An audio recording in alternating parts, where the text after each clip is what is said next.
दोस्तों जय हिंद। स्वागत है आप सभी का study with M SPP channel पर। दोस्तों जैसा कि आप देख रहे हैं ये दृष्टि वाला मॉक टेस्ट है, ये यूपीपीएससी का। ठीक है, ये दूसरा मॉक टेस्ट है और उसका ये दूसरा पार्ट है। दूसरा पार्ट का मतलब ये है कि एक पार्ट मैंने 75 क्वेश्चन तक सॉल्व करवा दिया था। ये दूसरा 76 ऑनवर्ड्स ये वीडियो होगा। ठीक है, इससे पहले जो मॉक टेस्ट 1 था जीएस का, तो उसको करवा दिया है। दोनों पार्ट उसके चैनल पर पड़े हुए हैं, आप देख लीजिए। प्लेलिस्ट भी बनी हुई है, उसकी लिंक भी डिस्क्रिप्शन बॉक्स में रहेगी, तो उसको देख लीजिएगा। बहुत महत्वपूर्ण महत्वपूर्ण क्वेश्चंस हैं इसमें। ये समझिए कि इसी तरीके के प्रश्न आते हैं। ठीक है, यूपीपीएससी में तो ऐसे ही प्रश्न आते हैं, लेकिन बहुत सारे ऐसे स्टैटिक जीके और ऐसे जीएस के क्वेश्चंस हैं जिनको कि किसी भी परीक्षा में देखा जा सकता है, चाहे वो वीडियो हो, लेखपाल हो, कोई भी हो, सप्लाई इंस्पेक्टर का हो, किसी भी का उसका हो। ठीक है, तो जीएस का कोई और छोर होता नहीं है और कहीं से भी किसी भी परीक्षा में पूछा जा सकता है। तो चलिए शुरू करते हैं वीडियो को। ठीक है, वीडियो शुरू करने से पहले बोलना चाहूँगा, प्लीज़ इसको लाइक कीजिएगा, शेयर कीजिएगा और चैनल पर नए हैं तो प्लीज़ इसको सब्सक्राइब कर लीजिएगा चैनल को। ठीक है, और बेल आइकन प्रेस कर लीजिएगा। चलिए शुरू करते हैं वीडियो को। देखिए, राज्य के नीति निर्देशक तत्व, नीति निर्देशक तत्व किस भाग में है? भाग 4 में है। और अनुच्छेद कौन सा है? आप अनुच्छेद याद रखिएगा, 36 से लेकर के 51 तक। ठीक है, ये एकदम रटा होना चाहिए। ठीक है, एटलीस्ट जो 100 तक के जो ये हैं अनुच्छेद, आर्टिकल्स, ये आपको एकदम रटे होने चाहिए, वर्ड बाय वर्ड, अक्षरशः एकदम। और उसके बाद के जो कुछ कुछ खास खास हैं, महत्वपूर्ण महत्वपूर्ण, वो आपको जरूर पता होने चाहिए। जैसे जो स्टेट लेजिस्लेचर के हैं वो आपको सारे पता होने चाहिए। ठीक है, 152 ऑनवर्ड्स जो भी हैं आपको सारे पता होने चाहिए। ठीक है, तो याद रखिएगा ये चीज़ आपको प्री में, मेंस में, दोनों जगह काम आएगी। चलिए देखते हैं। का अभिप्राय है न्यायालय में सुनवाई के लिए कार्यवाही लाने का अधिकार या न्यायालय के सामने प्रकट किसी विषय पर संबोधित करना। तो इसका इसका मतलब क्या हुआ? इसमें जो स्पेस है उसका मतलब क्या हुआ? क्या इसमें होगा? तो वो है अधिस्थिति। अधिस्थिति मतलब होता है लोकस स्टैंडाई। लोकस ये स्टैंडाई का अर्थ है न्यायालय में सुनवाई के लिए एक कार्रवाई लाने का अधिकार अथवा न्यायालय को उसके सामने प्रकट किसी विषय पर संबोधित करना। तो क्या है इसका आंसर? होगा डी। ठीक है, लोकस स्टैंडाई। ठीक, निम्नलिखित में से किस राज्य को 2006 के 94 संविधान संशोधन अधिनियम द्वारा बाहर रखा गया था? यानी ये पेशा इसकी बात कर रहे हैं। ठीक है, ये पेशा नहीं है, ये 2006 के 94th अमेंडमेंट अधिनियम से बाहर रखा गया था, जिसमें बताया गया था कि भाई जो आदिवासी, एक अनुसूचित जनजातियों के लिए, पिछड़ा वर्ग कल्याण के लिए एक मंत्री होगा या प्रभारी होगा। ठीक है, तो ये कौन सा, किसको बाहर रखा गया था? तो चूंकि बिहार से ये अब झारखंड चूंकि अलग हो गया, तो इसलिए वहाँ पे अनुसूचित जातियाँ जो है वो सारी जो थी मैक्सिमम वो चली गई झारखंड में। ठीक है, तो वो अब यहाँ पे इसको बोल दिया कि यहाँ पे नहीं होगा, इसको मतलब बाहर रखा गया। ठीक है, सूची 1 को 2 से मिलाइए। सूची देखिए इसमें क्या क्या दिया गया है। देखिए, क्षमा का मतलब क्या होता है? क्षमा का मतलब आप क्षमादान, जो प्रधानमंत्री, ये राष्ट्रपति और इधर स्टेट में राज्यपाल, इनको दोनों को शक्तियाँ दी गई हैं। तो जो राष्ट्रपति को दी गई हैं, राष्ट्रपति को किस अनुच्छेद के तहत दी गई हैं?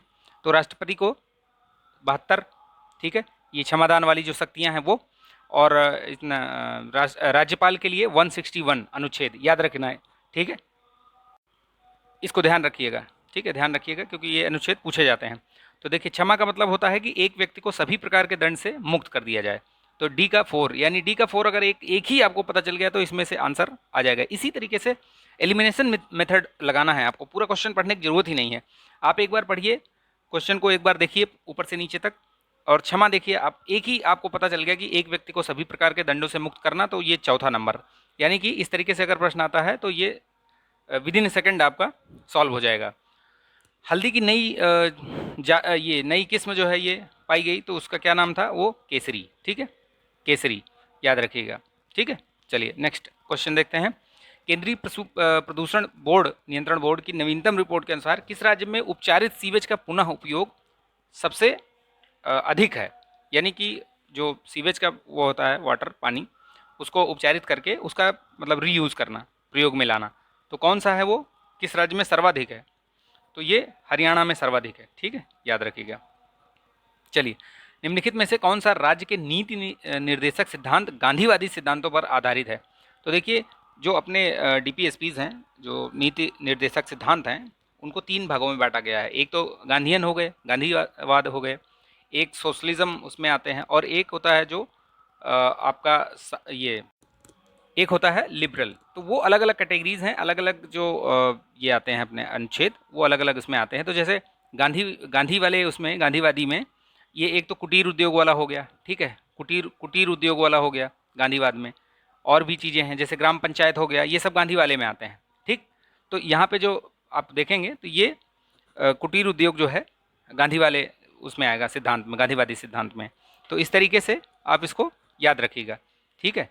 ये कई बार पूछा भी गया है प्रश्न, वैसे भी पूछा गया है, तो आपको ध्यान रहना चाहिए कि कौन से आर्टिकल्स जो है गांधीवादी में हैं और कौन से नहीं हैं। तो मैंने बता दिया, जैसे एक तो आपको अनुच्छेद 40 ग्राम पंचायत वाला याद रखिएगा, ठीक। और ये कुटीर उद्योग अनुच्छेद 43 ये भी याद रखिएगा, 40-43 ये कुटीर उद्योग वाला हो गया, ठीक है। 43B भी है इसी में, ठीक, 43B, ठीक है। और 19 ये 46 भी है उसमें, 47 है नशीली दवाओं और ये जो नशीले पेय पदार्थ ये सब पर रोक लगाना, तो ये। और गाय बछड़े और इनका जो दुधारू पशुओं का वध पर रोक लगाना 48, ये भी गांधीवादी उसमें आता है।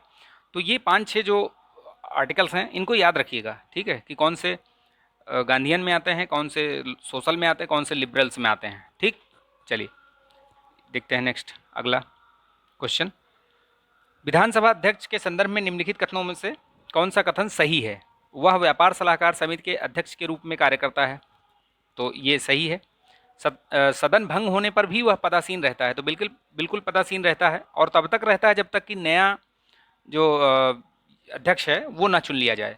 तो ये ना सिर्फ राज्य के विधानसभा में होता है, बल्कि संसद जो है वहाँ भी वही होता है, तब तक वो अपने पद पर बना रहेगा। जैसे मान लो लोकसभा भंग हुई या चुनाव हो रहा है, तो जब तक चुनाव हो के दूसरा जो नेक्स्ट अध्यक्ष जो है लोकसभा का नहीं चुन के आएगा या विधानसभा का अध्यक्ष, तब तक वो अपने पद पर बना रहेगा, ठीक है, वो पद का त्याग नहीं करेगा। तो इसमें जो करेक्ट आंसर होगा ये दोनों होगा, सी। भारत के नियंत्रक एवं महालेखा परीक्षक के विषय में निम्नलिखित में से क्या सही नहीं है? नहीं है तो ध्यान रखिएगा, ये नहीं और है में कंफ्यूज मत होइएगा। देखिए इसमें क्या सही नहीं है, सभी स्तरों पर देश की वित्तीय प्रणाली को नियंत्रित करता है, ठीक है, उन्हें राष्ट्रपति द्वारा नियुक्त और हटाया जाता है, तो ये क्या सही है? ये देखिएगा, वह भारत की आकस्मिकता और संचित नीति दोनों का लेखा परीक्षक सही है। भारत के नियंत्रक एवं महालेखा परीक्षक के प्रशासनिक आदि व्यय संसद पर भारित होते हैं, तो क्या ये सही है? संसद पर भारित होते हैं? नहीं, यही प्रश्न जो है, यही जो ऑप्शन है ये गलत है। संसद पर भारित नहीं होते हैं, वो भारत की संचित निधि पर होते हैं, ठीक है। चलिए, निम्नलिखित में से कौन उत्तर प्रदेश के रक्षा औद्योगिक गलियारे का हिस्सा नहीं है? तो देखिए मैंने पहले भी बताया था, आगरा, अलीगढ़, लखनऊ, कानपुर, उधर झांसी और चित्रकूट। तो मैंने एक ट्रिक बताई थी, ट्रिक क्या है वो ऐसे है कि जैसे ए मतलब आगरा, अलीगढ़, ठीक, आसपास हो गई, ये बगल बगल तो नहीं, मतलब आसपास ही हैं। इधर लखनऊ के बगल में कानपुर हो गया, ठीक है, ये लखनऊ हो गया, ये कानपुर हो गया। और उधर झांसी के बगल में ही चित्रकूट भी है, बहुत दूर नहीं है, ठीक। तो आप इस तरीके से याद रखेंगे तो बहुत ईजिली याद रहेगा, नहीं तो वैसे याद ही नहीं रहेगा। भैया आगरा के बगल में अलीगढ़ हो गया, इधर लखनऊ के बगल में कानपुर हो गया, उधर झांसी के बगल में चित्रकूट हो गया। तो इसमें से कौन सा नहीं है? तो वो प्रयागराज नहीं है, तो ये इसी का आंसर हो जाएगा डी। सर्वोच्च न्यायालय में मुख्य न्यायाधीश और मतलब एक मुख्य न्यायाधीश होगा, और अधिकतम कितने हो सकते हैं? तो 33, यानी जो टोटल संख्या है वो 34 है। तो एक न्यायाधीश हो गया, बाकी 33 जो है अलग हो गए, एक मुख्य न्यायाधीश और बाकी सब न्यायाधीश, ठीक, 33। तो करेक्ट आंसर सी। निम्नलिखित में से कौन भारत के दूसरे सर्वोच्च पद पर आसीन होता है? तो देखो सबसे पहले प्रेसिडेंट होता है, फिर वाइस प्रेसिडेंट होता है, इस तरीके से चलता है पदानुक्रम। तो यहाँ पे अगर देखेंगे तो उपराष्ट्रपति इसमें आएंगे, ठीक, याद रखिएगा इसको, पदानुक्रम से क्वेश्चन पूछा जाता है, तो इसको ध्यान में रखिएगा। चलिए नेक्स्ट देखते हैं, न्यूक्लियर कमांड अथॉरिटी के अंतर्गत राजनीतिक परिषद की अध्यक्षता कौन करता है? तो इस तरीके के जो भी महत्वपूर्ण चीज़ें होती हैं वो प्रधानमंत्री जी ही करते हैं, ठीक। 44वें संविधान संशोधन अधिनियम 1978 द्वारा निम्नलिखित में से कौन सा निदेशक सिद्धांत जोड़ा गया था? तो कौन सा निदेशक सिद्धांत जोड़ा गया था? तो देखिए इसमें से 38 नंबर वाला ये है, जोड़ा गया था 44वें संविधान संशोधन के द्वारा, ठीक है। आय, स्थिति, सुविधाओं और अवसरों के में असमानताओं को कम करना, ये 38 नंबर का जोड़ा गया था 44वें संविधान संशोधन, याद रखिएगा। ठीक है, 42वें में बहुत 42वें में कई सारे जोड़े गए थे, उसको भी ध्यान रखिए। 42, क्योंकि पूछा जाता है ये 42वें में कौन कौन सा जोड़ा गया था। एक तो ये 39 ऊपर वाला जो है ए, ऑप्शन ए, यानी 39 हो गया।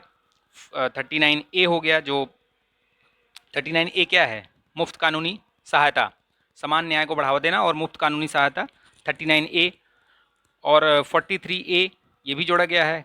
क्या है 43A क्या है, प्रबंध कार्यों में जो है ये प्रबंध में, उद्योगों में प्रबंध श्रमिकों की भागीदारी, ठीक है, सुनिश्चित करना मैनेजमेंट में। ठीक, और 48A जोड़ा गया। ठीक, 48A वो भी जोड़ा गया था।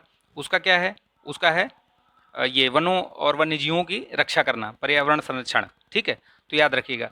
इस तरीके से बहुत प्रश्न पूछे गए हैं, इसमें मैचिंग में आ जाएगा, आपको पता ही नहीं चलेगा।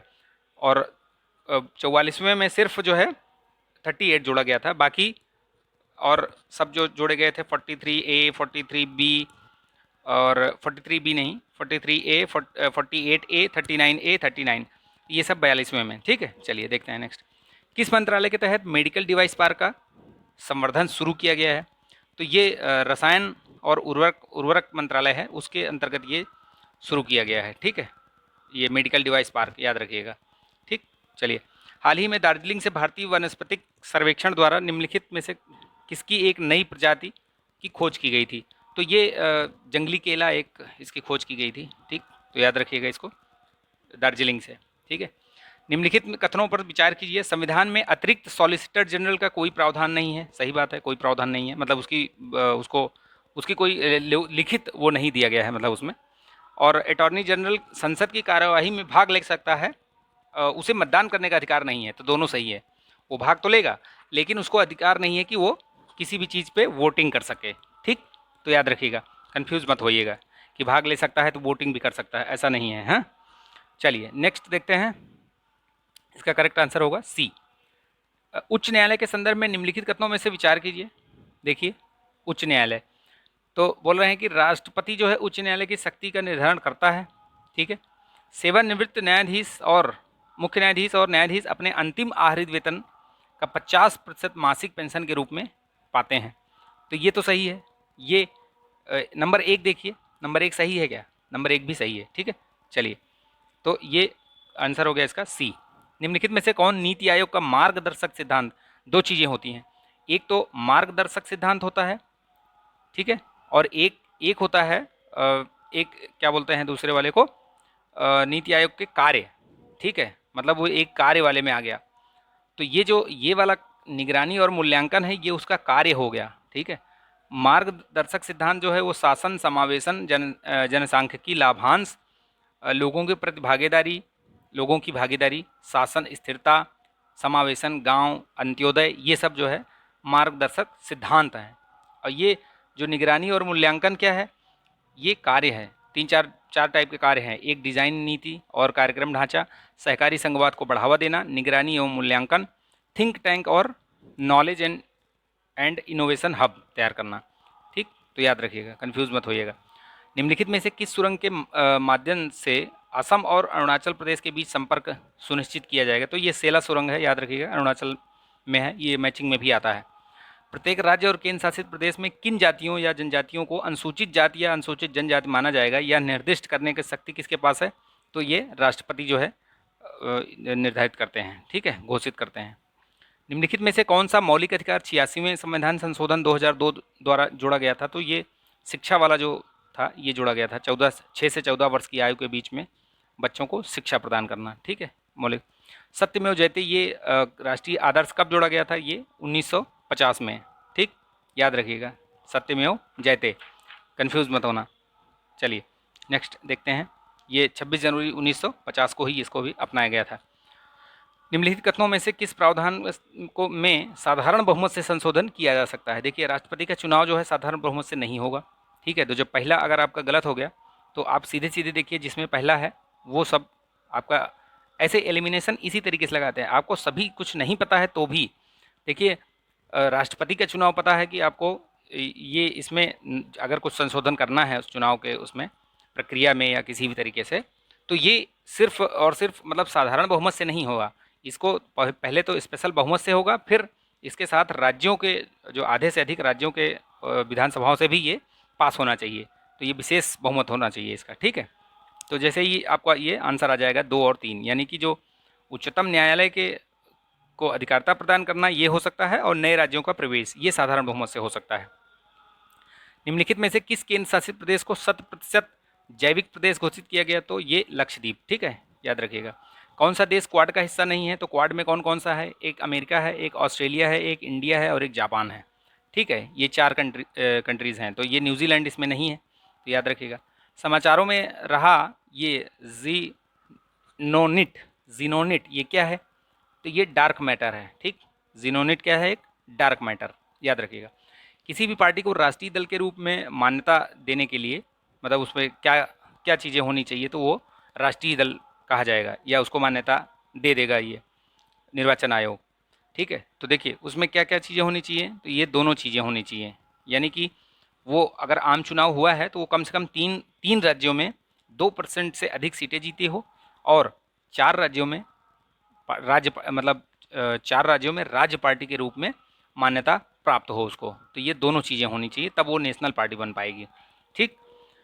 केंद्रीय प्रशासनिक अधिकरण के संदर्भ में निम्नलिखित कथनों पर विचार कीजिए। देखिए केंद्रीय प्रशासनिक, इसमें क्या है, बोल रहा है कि दिल्ली में इसकी प्रधान पीठ के साथ स्थापना वर्ष 1985 है इसकी, ठीक। तो सही है ये। यह सिविल प्रक्रिया संहिता 1908 में निर्धारित प्रक्रिया से बाध्य नहीं है, ये भी सही है, ठीक है। तो दोनों सही हैं ये, ठीक। चलिए नेक्स्ट देखते हैं। संयुक्त राष्ट्र महासभा जो ऊंगा अभी कुछ दिन पहले जो प्रधानमंत्री ने उसको संबोधित किया था, तो कौन सा उसका ये था, कौन सा सत्र था? तो ये 76वां सत्र था, ठीक है, याद रखिएगा। 76 नंबर का वो सत्र था ऊंगा को जो संबोधित किया था। एक क्षेत्रीय दल की विशेषताओं के संबंध में निम्नलिखित कथनों पर विचार कीजिए। तो इसका आधार, चुनावी आधार एक क्षेत्र तक सीमित रहता है, सही बात है। ये केंद्रीय सत्ता पर काबिज होने का लक्ष्य नहीं रखते। क्यों नहीं रखते? क्योंकि इतनी बड़ी पार्टी तो है नहीं, तो ये लोग अपना छोटे से एरिया में जो है वो काम करते हैं और वहाँ पे सीट निकालने की कोशिश करते हैं, ठीक है। चलिए नेक्स्ट देखते हैं। निम्नलिखित में से कौन सा युग्म सुमेलित नहीं है? तो मिनर्वा मिल्स में न्यायिक समीक्षा ठीक है, मिनर्वा मिल्स में न्यायिक समीक्षा ठीक है। और केशवानंद भारती में संविधान की सर्वोच्चता, क्या ये सही है? संविधान की सर्वोच्चता सही है, ठीक है, ये भी सही है। गलत पूछा है इसमें, ठीक है। एसआर बोम्मई के स्वतंत्र न्यायिक प्रणाली, तो ये एसआर बोम्मई में ये नहीं किया गया था, यही वाला गलत है, यानी इसका जो आंसर होगा ये सी होगा। इंदिरा साहनी में ये कानून का शासन बताया गया था। देखिए ये केसेस याद रखिएगा, इससे प्रश्न पूछे जाते हैं। इसमें धर्मनिरपेक्षता, लोकतंत्र, न्यायिक समीक्षा, ये सब चीज़ें इसमें बताई गई थी एसआर बोम्मई केस में, ठीक है। राष्ट्रीय मानवाधिकार आयोग के संबंध में निम्नलिखित कथनों पर विचार कीजिए। यह एक संवैधानिक निकाय है, इज इट सो? ये एक संवैधानिक निकाय है क्या? ये संवैधानिक नहीं है, वैधानिक है, ठीक है। वैधानिक का मतलब होता है एक्ट के द्वारा इसको स्थापित किया गया। तो पहला गलत हो गया, ठीक है, पहला गलत हो गया। तो बचा क्या इसमें? यहाँ गलत हो गया, ये गलत हो गया, ये गलत हो गया। तो आंसर ऐसे आता है, ठीक है, इसी तरीके से आता है।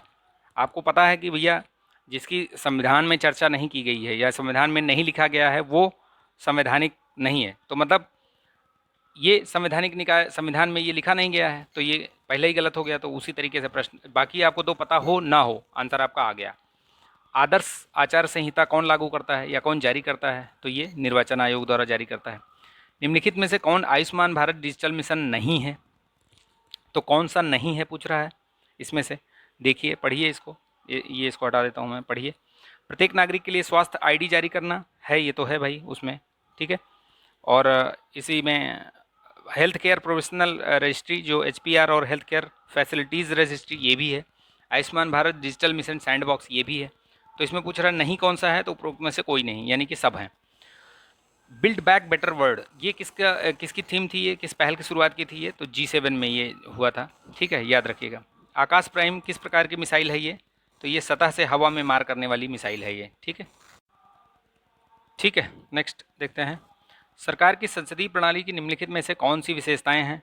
एकल सदस्यता, एकल कार्यकारी और राजनीतिक एकरूपता, निचले सदन का विघटन। तो देखिए इसमें ये भी गलत है, ये भी गलत है, केवल राजनीतिक एकरूपता और निचले सदन का विघटन यही सही है संसदीय प्रणाली की विशेषता, ठीक है। तो करेक्ट आंसर होगा इसका डी। उपचुनाव कब होता है? उपचुनाव होता है जब कोई किसी विधायक की या किसी सांसद की जैसे मृत्यु हो गई उसके कारण, या इस्तीफा दे दिया उसने, तो उसके कारण उपचुनाव कराए जाते हैं। हाल ही में केंद्रीय मंत्रिमंडल ने किस अवधि के लिए पीएम पोषण योजना का मतलब मंजूरी दी है? तो ये 21-22 से लेकर के 25-26 तक, यानी डी। इसका जो करेक्ट आंसर होगा वो होगा डी। ठीक है। निम्नलिखित कथनों पर, ये भारतीय संघीय विशेषताओं पर विचार कीजिए। इसमें से कौन कौन से हैं जो संघीय विशेषता हैं? तो देखिए, दोहरी सरकार बिल्कुल है, लिखित संविधान बिल्कुल है, शक्तियों का विभाजन बिल्कुल है, संविधान की सर्वोच्चता वो भी है, द्विसदन वो भी है। इसका जो करेक्ट आंसर होगा डी। ठीक। नेक्स्ट देखते हैं। एक राज्य मानवाधिकार आयोग केवल विषयों के संबंध में विशेष मानवाधिकारों के उल्लंघन की जांच कर सकता है। तो किसका किसका इसमें जांच कर सकता है? तो ये जो राज्य सूची है उसमें भी कर सकता है, और समवर्ती सूची यानी कि सी। ठीक है, दोनों, ए और बी दोनों। किसी राज्य में जिला न्यायालय के संदर्भ में निम्नलिखित कथनों में से कौन सा सही है? राज्य लोक सेवा आयोग के परामर्श से राज्यपाल द्वारा उसकी नियुक्ति की जाती है। तो ये गलत है। गलत क्यों है? ये राज्य के लोक सेवा आयोग नहीं, जो हाई कोर्ट है राज्य में, उसके जो मुख्य न्यायाधीश हैं उनकी सलाह पर किया जाता है। ठीक है, तो जो पहला गलत हो गया तो ऐसे ही आपका आंसर बी हो जाएगा। ठीक है, करेक्ट आंसर बी। भारत निर्वाचन आयोग जो है ने निम्नलिखित में से किस राज्य में चुनाव के दौरान पहली बार जो है वो ब्रेल सक्षम ईवीएम का इस्तेमाल किया था? ब्रेल। ठीक, ये आंध्र प्रदेश में किया था। ठीक है। किस मानदंड के तहत किसी राज्य को विशेष श्रेणी का दर्जा दिया जाता है? तो अगर वो राज्य जैसे कहीं ऐसे जगह पर है, बॉर्डर पे है, और मतलब विदेशी उससे साझा करता है अपनी सीमा, तो उसको विशेष दर्जा जो है वो दिया जा सकता है। ठीक है, दिया जाता है, क्योंकि उसकी सामरिक स्थिति होती है, तो इसलिए विशेष दर्जा दिया जाता है। हाल ही में भारत ऑस्ट्रेलिया 2+2 संवाद कहाँ पर आयोजित किया गया? तो ये नई दिल्ली में हुआ था। किसके किसके साथ करता है भारत 2+2? तो देखिए, अमेरिका के साथ करता है, ऑस्ट्रेलिया के साथ करता है, ठीक है, जापान के साथ करता है। तो ये 3 देश तो हैं जिनके साथ जो है 2+2 करता है। ये 2+2 का मतलब हुआ कि जैसे इधर के एक विदेश मंत्री और एक गृह मंत्री, ठीक है, ये दोनों दोनों देशों के जो है रहेंगे। ये चाहे कोई भी होगा, रक्षा मंत्री, सॉरी, विदेश मंत्री और रक्षा मंत्री। ठीक है, तो ये दोनों दोनों तरफ से रहेंगे, दो दो, इसीलिए इसको 2+2 बोला जाता है, और कोई रीज़न नहीं है। ठीक है, तो भारत इसके साथ करता है, ऑस्ट्रेलिया, जापान, अमेरिका के साथ। ठीक है, रसिया के साथ भी अभी हुआ है ये लेटेस्ट। ठीक। लोक सेवा आयोग के संदर्भ में निम्नलिखित कथनों पर विचार कीजिए। अखिल भारतीय सेवाओं में भारतीय प्रशासनिक सेवाएं, भारतीय पुलिस सेवाएं और भारतीय विदेश सेवाएं। तो यह जैसे ही भारतीय विदेश सेवाएं देखेंगे आप, ये गलत हो जाएगा। ठीक है, आईएफएस वो आईएफएस जो है वो इंडियन फॉरेस्ट सर्विसेज है, इंडियन फॉरेन सर्विसेज नहीं है। ठीक। राज्य लोक सेवा आयोग के अध्यक्ष और सदस्यों को हालांकि राज्य के राज्यपाल नियुक्त करते हैं, लेकिन वो हटाए राष्ट्रपति जी द्वारा। तो ये 2 नंबर सही है, केवल 2। स्वतंत्रता के बाद निम्नलिखित में से किस राज्य में प्रथम लोक अदालत शिविर का आयोजन किया गया था? तो ये गुजरात में किया गया था। ठीक है, याद रखिएगा इसको, ऐसे प्रश्न पूछे जाते हैं। पहला लोक अदालत जो है वो शिविर 1982 में लगाया गया था, 82 में, गुजरात में। ठीक है। केंद्रीय सूचना आयोग किस मंत्रालय के अंतर्गत काम करता है? तो ये कार्मिक लोक शिकायत और पेंशन मंत्रालय। तो ये सीबीआई भी इसी के अंडर में काम करता है। ठीक है, दोनों याद रखिएगा। सटीक निर्देशित बांझ कीट तकनीक जो है ये किसके लिए कैसे काम करती है? ये तो इसमें जो ये है ना, ये क्रिस्पर, इस जेनेटिक इंजीनियरिंग, ये पे काम करता है। सही है, केवल एक। ठीक है, दूसरा गलत है इसमें। नेक्स्ट क्वेश्चन देखते हैं। निम्नलिखित सूची को मिलाना है। देखिए, इसमें सूची का जो मुख्यालय है कहाँ पे है? ये क्षेत्रीय परिषद का मुख्यालय है। तो इसमें देखिए, केंद्रीय, ये उत्तरी का दिल्ली हो जाएगा। ठीक है, केंद्रीय परिषद जो बीच वाला है वो इलाहाबाद हो जाएगा। पूर्वी का ये कोलकाता, पश्चिमी का मुंबई। अगर इस हिसाब से मैच करेंगे इसको तो आपका आंसर आएगा ए। ठीक है, 2 1 3 4। ठीक, चलिए नेक्स्ट देखते हैं। राज्य सूचना आयोग के बारे में इसमें देखना है आपको, कौन सा कथन सही नहीं है। राज्य सूचना आयोग, तो राज्य सूचना आयोग के पास स्वतः संज्ञान लेने की शक्ति होती है। सही है। राज्यपाल राज्य के मुख्य सूचना आयुक्त को हटा सकता है। सही है। आयोग राज्य सरकार को वार्षिक रिपोर्ट देता है। ठीक है। आयोग के पास दीवानी और फौजदारी, दीवानी तो होता है लेकिन फौजदारी नहीं होती उसके पास शक्ति। ठीक है, दीवानी न्यायालय की उसके पास शक्तियाँ होती हैं, लेकिन ये फौजदारी वाली नहीं होती हैं, ठीक है। चलिए नेक्स्ट देखते हैं। इसमें देखिए राज्य दिए हैं और विशेष प्रावधान दिए हैं। तो ये राज्य और विशेष प्रावधान संबंधित अनुच्छेद कौन कौन से हैं? जैसे नागालैंड, इसका याद रखिएगा आप लोग, इससे बहुत प्रश्न पूछा जाता है। नागालैंड का 371 ठीक है। सिक्किम का भी जी, ये सिक्किम का देखिए। गोवा का 371 आई, और ये मणिपुर का सी। तो इसमें से पूछा है कि गलत कौन सा है, गलत पूछा है, हाँ सुमेलित नहीं है पूछा है। तो कौन सा सुमेलित नहीं है इसमें से? इसमें से बी वाला सुमेलित नहीं है, ये याद रखिएगा। इस तरीके के बहुत प्रश्न पूछे जाते हैं। 371 जो है महाराष्ट्र और गुजरात से है, ठीक। ए जो है नागालैंड से, बी असम से, याद रखिएगा। बी जो है असम, सी जो है मणिपुर, यानी सी जो है ये मणिपुर तो ठीक लिखा हुआ है, ठीक है। सिक्किम, सिक्किम जो है ये एफ है, जी नहीं है, एफ है, ठीक है। जी किसके लिए है? वो मिजोरम के लिए है। एच अरुणाचल प्रदेश। तो इस तरीके से याद रखिएगा, क्योंकि ये प्रश्न मैचिंग में इसी तरीके से जैसे दिया हुआ है आता है, ठीक। चलिए नेक्स्ट देखते हैं।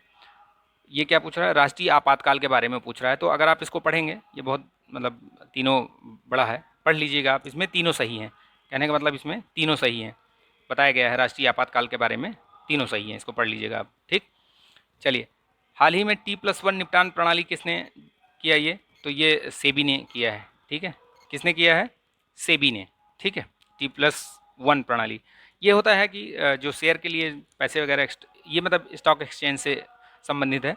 कहने का मतलब ये है कि विदिन 24 आवर पेमेंट वगैरह जो है वो दे दी जाएगी, ऐसे करके। T+1 का मतलब ये है, पहले T+2 था, ठीक है। चलिए नेक्स्ट देखते हैं।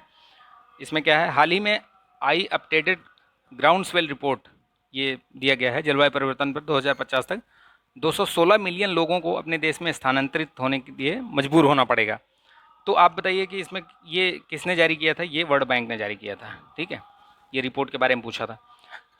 निम्नलिखित कथनों में से किस संशोधन के माध्यम से दल बदल विरोधी अधिनियम को संविधान में जोड़ा गया था? तो जो 52वां संविधान संशोधन हुआ था 1985 में, उसके थ्रू ये जोड़ा गया था, ये जो, ठीक है। तो ये डी हो जाएगा करेक्ट आंसर। निम्नलिखित में से पंचायती राज स्थापित करने वाला पहला राज्य कौन सा है? पहला राज्य राजस्थान है, याद रखिएगा। पहला राज्य कौन सा है? राजस्थान, ठीक है। पहला राज्य राजस्थान, ठीक है। तो और दूसरा राज्य कौन सा है? दूसरा राज्य है आंध्र प्रदेश। तो याद रखिएगा दूसरे को भी आंध्र प्रदेश पूछा जाता है, दूसरा वाला भी। निम्नलिखित में से कौन राष्ट्रपति के चुनाव में भाग लेता है? तो संसद के दोनों सदनों के निर्वाचित सदस्य भाग लेते हैं, राज्य विधानसभाओं के निर्वाचित सदस्य भाग लेते हैं, केंद्र शासित प्रदेशों में दिल्ली और पुदुचेरी की विधानसभाओं के ये भी भाग लेते हैं। संसद के दोनों सदनों के मनोनीत, ये मनोनीत नहीं भाग लेते हैं, इसीलिए ये इसमें दिया गया है। तो जो इसका करेक्ट आंसर होगा वो होगा 1 2 3, ठीक है। कनेक्ट करो पहल के बारे में पूछा है। यह समावेशी, टिकाऊ और जलवायु के अनुकूल भारतीय ग्रामीण क्षेत्रों में डिजाइन के लिए प्रतिबद्ध है, ये ठीक है। इसका आयोजन विश्व संसाधन संस्थान WRI द्वारा किया जाता है, ठीक है, ये भी सही है। तो ये दोनों सही हैं इसके। इसमें ये दोनों नहीं सही हैं, ये तो सही है, ये गलत है, ठीक है। ये वाला गलत है। कनेक्ट करो ये towards equitable sustainable India cities event को संबोधित करता है ये, ठीक। तो ये याद रखिएगा आप। केवल दो सही है इसमें, ये जो बी वाला है, ठीक है, वही सही है, ये वाला बी, ठीक है। दबाव समूह के बारे में दिया गया है, जो प्रेशर ग्रुप्स होते हैं उनके बारे में कथन दिया गया है। आपको बताना है कि कथन कौन सा सही है, कौन सा सही नहीं है। वे सरकार पर दबाव बनाकर सार्वजनिक नीति में बदलाव लाने का प्रयास करते हैं, तो ये सही नहीं है। तो ये वाला सही है। राजनीतिक सत्ता में आने का प्रयास नहीं करते ये लोग, ठीक। तो केवल बी 2। केंद्रीय सतर्कता आयोग का मुख्यालय कहाँ पर है? इसका जो मुख्यालय है, केंद्रीय सतर्कता आयोग का मुख्यालय कहाँ पे है? दिल्ली में है, ठीक है। उपराष्ट्रपति चुनाव में विचार करना है क्या सही है। संसद के निर्वाचित सदस्य होते हैं, ठीक है। मनोनीत सदस्य शामिल नहीं होते, तो ये गलत दिया हुआ है। मनोनीत सदस्य भी शामिल होते हैं, यानी कि 2 गलत है यहाँ पे दिया हुआ है। और इसमें पूछा क्या है? कथनों पर विचार करके पूछा है कि सही, तो सही मतलब वो 2 वाला हटा दीजिए, 1 और 3 सही हो जाएगा इसका, ठीक है। इसमें क्या पूछा है, कौन सा सही है? इसमें राज्य विधानसभाओं के निर्वाचित, तो इसमें राज्य विधानसभा के नहीं होते हैं, ठीक। तो ये याद रखिएगा 1, इसमें सही पूछा है तो केवल 1 होगा, ए, ठीक। समझ में आ गया? चलिए आगे बढ़ते हैं। नगर निगम के संदर्भ में निम्नलिखित में से कौन सा या से कथन सही है? तो एक नगर निगम में 3 प्राधिकरण होते हैं, ये भी सही है, 3 प्राधिकरण होते हैं। केंद्र शासित प्रदेशों में वे संसद के अधिनियम द्वारा स्थापित किए जाते हैं, ये भी ठीक है। तो ये दोनों कथन इसके सही हैं, ठीक, सी। चलिए नेक्स्ट देखते हैं। हाल ही में नीति आयोग ने रॉकी माउंटेन इंस्टीट्यूट जो RMI है और MRI इंडिया के किसे बढ़ावा देने के लिए शून्य कैंपेन शुरू किया है? तो ये शून्य प्रदूषण वितरण वाहन, ठीक है, ये नीति आयोग का है, ध्यान रखिएगा, बहुत इंपॉर्टेंट है, पूछा जा सकता है, महत्वपूर्ण है। नीति आयोग से जो भी इंडेक्स या जो भी कार्यक्रम चलाए जाते हैं वो महत्वपूर्ण हो जाते हैं। कोई इंडेक्स जारी किया, कोई कुछ भी है। इसमें पूछा है कि विश्व ओजोन दिवस 2021 की थीम क्या है? इसकी थीम ये वाली, Montreal protocol, keeping us our food and vaccine cool. Bharat में निम्नलिखित में से कौन सा विषय भारतीय संविधान की 7वीं अनुसूची में निहित राज्य सूची के अंतर्गत आता है? देखिए, शिक्षा 1 ये सब तो समवर्ती सूची का है, बैंकिंग जो है ये इसका अपना संघ सूची का है, ये सी है जो है सिंचाई, जो वही है अपना राज्य सूची का विषय है, 142 का सी, ठीक। निम्नलिखित कथनों में से विचार कीजिए, ये CBI गृह मंत्रालय के अंतर्गत आता है, अभी मैंने थोड़ी देर पहले ही बताया वो कार्मिक मंत्रालय के अंतर्गत आता है, तो ये वाला गलत हो गया। CBI राष्ट्रीय NIA की तरह काम करती है ये, तो ये NIA की तरह नहीं काम करती, इसका अलग ही फंडा है, ठीक है। ये जो है वैधानिक निकाय है, और यह किसके हिसाब कैसे काम करती है? ये दिल्ली विशेष पुलिस स्थापना नियम जो 1946 उसके अनुसार ये काम करती है, ठीक है। नेक्स्ट देखते हैं प्रधानमंत्री की शक्तियों के बारे में, इसमें देख लीजिए आप। वह राष्ट्रपति को संसद के सत्र बुलाने के लिए या और सत्रावसान करने के संबंध में सलाह देता है, तो ये भी सही है। वह किसी भी समय राष्ट्रपति को लोकसभा भंग करने के लिए सिफारिश कर सकता है, बिल्कुल सही है। तो दोनों इसमें जो कथन होंगे वो दोनों सही होंगे, सी होगा इसका आंसर। अभ्यास पीसफुल मिशन 2021 का 6वां संस्करण किसका है ये? तो ये रूस, ठीक है, इसकी मेजबानी रूस ने की थी। संसद में मंत्रिपरिषद की नियुक्ति कौन करता है? तो राष्ट्रपति ही करते हैं, ठीक है, प्रधानमंत्री की सलाह पर। निम्नलिखित में से कौन भारतीय विदेश नीति के सिद्धांत हैं? तो इसमें देखिए, गैर नस्लवाद, कूटनिरपेक्षता और विश्व में शांति को बढ़ावा देना, ये सभी जो है ये अपने भारतीय विदेश नीति के सिद्धांत हैं। ये मेंस का पार्ट है, पूछा जाता है ये। केंद्र शासित प्रदेश के रूप में दिल्ली के विशेष प्रावधान को किस संदर्भ में या निम्नलिखित में से कौन सा कथन सही नहीं है? गलत प्रश्न पूछा गया है कि कौन सा गलत कथन है इसमें से। तो देखिए, इसमें से कौन सा गलत है? 1991 के 69वें संविधान संशोधन अधिनियम ने दिल्ली को राष्ट्रीय राजधानी क्षेत्र के रूप में परिवर्तित किया। इसकी विधानसभा की कुल सदस्य संख्या 70 है, तो ये दोनों सही हैं, मतलब ये भी सही है, ये भी सही है। तो गलत पूछा है, तो गलत का मतलब ये है कि इनमें से कोई नहीं, ठीक है, डी होगा इसका आंसर। निम्नलिखित कथनों पर विचार कीजिए। ऑटो और ड्रोन क्षेत्र केंद्रीय बजट 2021-22 में 13 क्षेत्रों में घोषित कुल उत्पादन सह प्रोत्साहन जो PLI का हिस्सा है, ठीक है। PLI योजना का उद्देश्य इसके अंतर्गत आने वाले विभिन्न क्षेत्रों में ये प्रोत्साहन देना, मतलब जो भी इसके अंतर्गत आएंगे उद्योग या जो क्षेत्र हैं उनको प्रोत्साहन देना, तो ये दोनों सही हैं, ठीक है, 1 और 2। चलिए, नवीनतम क्राइम इन रिपोर्ट जो 2020 वाली आई थी, उसके अनुसार किस राज्य के खिलाफ अपराध में वृद्धि हुई थी? तो ये उत्तर प्रदेश, ठीक है, याद रखिएगा, यूपी में काफ़ी ज़्यादा वृद्धि हुई थी उस समय, ठीक। चलिए, तो ये पूरा करवा दिया मैंने इसको। एक मॉक टेस्ट जो GS2 मतलब GS टेस्ट 2 भी समाप्त हो गया, तो इसको आप देखिए। वीडियो पसंद आया तो प्लीज़ लाइक कर दीजिए, शेयर कीजिएगा, ठीक है। चैनल पर नए हैं तो सब्सक्राइब भी कर लीजिएगा। मिलेंगे नेक्स्ट वीडियो में, तब तक के लिए अपना ध्यान रखिए, स्वस्थ रहिए, मस्त रहिए, बिंदास रहिए। जय हिंद।